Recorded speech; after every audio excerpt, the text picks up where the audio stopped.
ভাবুন তো, আজ থেকে প্রায় ৫,০০০ বছর আগে মানুষ প্রথমবার শহর গড়েছিল, আইন বানিয়েছিল আর লেখা শুরু করেছিল।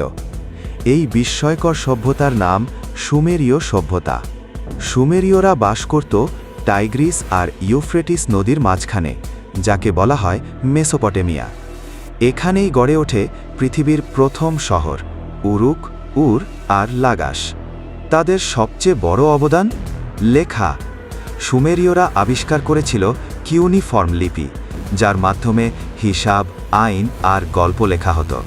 তারা তৈরি করেছিল পৃথিবীর প্রথম আইন ব্যবস্থা, ক্যালেন্ডার, চাকা, এমনকি সময় মাপার ধারণাও। ৬০ মিনিটে ১ ঘন্টা, ৬০ সেকেন্ডে ১ মিনিট। সুমেরীয়রা বানাতো বিশাল ধাপওয়ালা মন্দির, যাকে বলা হয় জিগুরাট। তাদের বিশ্বাস ছিল দেবতারা আকাশ থেকে এখানেই নেমে আসেন।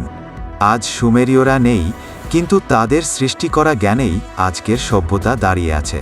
আজকের মতো এতটুকুই। দেখা হবে পরবর্তী ভিডিওতে।